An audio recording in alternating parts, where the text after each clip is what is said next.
Salut, ici Jean-François et aujourd'hui, on va parler d'une histoire un peu curieuse, une histoire un peu incroyable, une histoire de faucons qui font arrêter un parc éolien et qui finalement, vont coûter des millions. Alors, de quoi ça parle? De quoi on parle en ce moment? Tout simplement de l'affaire du parc. Je vais te retrouver ça du parc éolien. C'est du côté de Montpellier. Ce parc éolien du Causse d'Aumelas comprend 31 éoliennes. Alors on est aujourd'hui en début avril 2024 et j'ai entendu ça à France Inter et en fait je me suis intéressé au problème parce qu'il s'avère que on a apparemment des éoliennes qui vont être arrêtées parce qu'on est en train, nous dit-on, de décimer une population de faucons cresserelles. Alors, bien que la puissance exacte de chaque éolienne ne soit pas spécifiée, il y a donc 31 éoliennes dans ce parc. Généralement, c'est une puissance unitaire de 2 à 3 mégawatts. La capacité totale du parc, ce serait de 61 mégawatts. Alors donc, il doit y avoir EDF qui fait partie de la bande. Ce qui s'est passé, c'est que le 7 avril, nous dit-on 2025, le tribunal correctionnel de Montpellier, on est en 2025, je t'ai dit en 2024, a rendu son verdict concernant le parc éolien du Causse d'Aumelas exploité par EDF Renouvelables et 9 de ses filiales. Donc déjà, c'est l'État. Ces sociétés étaient poursuivies pour la destruction d'espèces protégées, notamment le faucon cresserellette, une espèce en danger d'extinction en France. Donc depuis la mise en service de 31 éoliennes du Causse d'Aumelas, environ 150 à 300 faucons cresserellettes auraient été tués par cette collision avec les pales éoliennes. Cette mortalité a contribué à ralentir de 22% la croissance de cette population de la région. Ouais, alors là j'ai réagi parce qu'en fait, si tu veux, moi j'habite dans le nord, dans le Calvados, du côté des plages d'Omaha Beach. Et en fait, là, je vois qu'on est en train de se foutre de la gueule du monde. Parce que j'ai l'impression que on ne comprend pas l'importance des enjeux. Alors moi, j'ai monté un groupe écolo dans le village. On essaie de lutter contre la coupe des haies, on essaie de faire ce qu'on peut. Et on a déjà eu des résultats.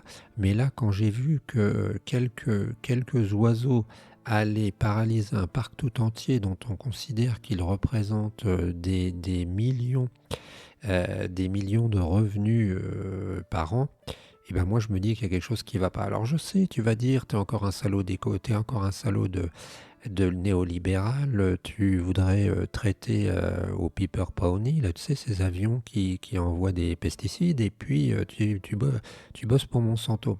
Bah pas de chance, hein, non, c'est une chaîne totalement indépendante. Et en fait, on essaie vraiment de réfléchir. Ce que je veux dire, c'est qu'il y a un problème déjà à la base. Déjà à la base, quand on dit qu'il y a 300 hein, on nous dit des animaux de mort, on nous dit qu'il y en aurait à peu près 2 à 300. On ne sait pas trop, hein, parce qu'on en a trouvé ça 70, 60. Et en fait, on multiplie par 3, 4 pour avoir le nombre réel. On a 150 à 300 faucons, hein, ils auraient été tués par collision. Mais ça, c'est pas sur un an apparemment, c'est sur une dizaine d'années d'après ce que j'ai compris.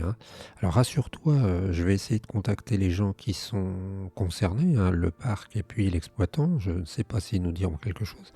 Mais en fait, on s'aperçoit que c'est sur une dizaine d'années, d'après ce que j'ai entendu à la radio.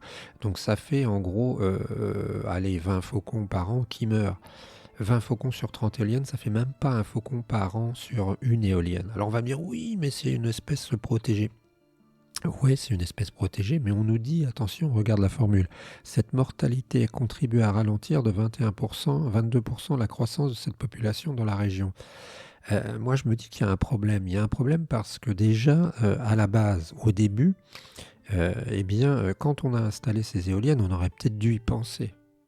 J'avais vu que ça faisait un parc d'environ 62 millions d'euros et que ce parc de 62 millions d'euros, on aurait peut-être pu, quand on installe un parc de 62 millions d'euros, réfléchir à cette histoire. L'association France Nature Environnement, partie civile dans cette affaire, a demandé un dédommagement de 500 € par oiseau tué. Ouais, pourquoi pas. c'est vrai, et que les exploitants versent 168 000 euros au plan national d'action pour le faucon crесserelle. Parfait, mais c'est ça qu'il faut faire. Mais si ce qui s'est passé, c'est vraiment qu'on a immobilisé les éoliennes et que finalement, on a arrêté tout un ensemble pour simplement un faucon par éolienne par an, je vais te dire, ça va pas loin. Alors je sais, il y a les écologistes qui vont bondir, mais faudrait peut-être qu'on arrête le temps des ayatollahs un petit peu, puis qu'on rationalise les choses. Parce que je ne sais pas si tu te rends compte, mais si on continue comme ça à force de vouloir faire n'importe quoi, et entre autres même parfois de supprimer des moteurs à explosion en campagne alors qu'on pourrait faire autrement, on va aller droit dans le mur. Si on va droit dans le mur, ça veut dire quoi? Ça veut dire que pour être clair, un de ces jours, on va se retrouver avec un scénario à la grecque, hein, où la France va devenir une sous-colonie je sais pas quoi, de l'Organisme mondial de la santé, l'OMC, l'Organisation mondiale de la santé, ou de l'Europe, ou je sais pas quoi, et des Chinois, hein. Je te rappelle qu'ils ont acheté le port du Pirée, hein, quand il y a eu le problème de la crise grecque, hein, de la dette. Et qu'est-ce qui va se passer? Ben, finalement, on va faire pire, hein. On va plonger dans l'ultralibéralisme, et ça va pas être mieux. Donc ce qu'il faudrait, c'est peut-être réfléchir.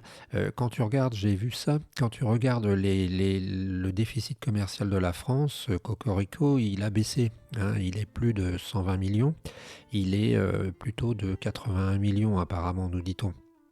Mais, ça veut dire quand même qu'on a une grosse part d'importation d'énergie. Et entre autres, on importe à la fois du pétrole et à la fois du gaz pour à peu près 60 millions d'euros. Ça veut dire en très gros qu'avec les bords, même si les bords sont un peu gros, et en très gros, ce qu'on importe en énergie correspond à notre déficit extérieur. Et ça veut dire quoi? Eh ben, ça veut dire que finalement, on s'étrangle avec l'énergie. Et si on peut réussir à réellement essayer de faire des améliorations, ben, ça peut être intéressant. Alors, tu vois, je ne sais pas, par exemple, et à titre d'exemple, combien d'hirondelles meurent en France par an. Je ne sais pas combien de poules meurent en France par an, mais ce serait intéressant. Ce serait intéressant de voir toutes les espèces et de regarder.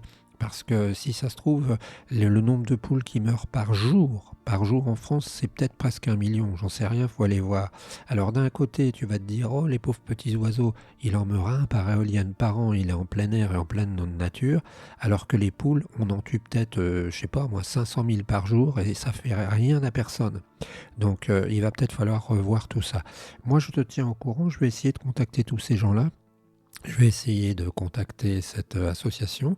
Et là, je trouve que tu vois, c'est rationnel. Tu files 500 balles par oiseau qui est mort, tu regardes au pied du machin, t'emploies un gars à faire ça tous les jours, et puis eh ben, tu développes un plan de protection qui va sans doute être beaucoup plus rentable que d'aller arrêter des éoliennes et puis finalement après de s'apercevoir que on a des problèmes économiques énormes qui fait qu'on est forcé de se livrer pieds et mains liés à l'Union européenne qui va nous bousiller, et aussi eh bien, aux investisseurs étrangers, je pense en particulier aux Chinois, qui pourraient racheter des ports comme le Havre, qui pourraient racheter le Louvre, parce que quand on n'a plus le choix, eh bien, on vend les bijoux de famille.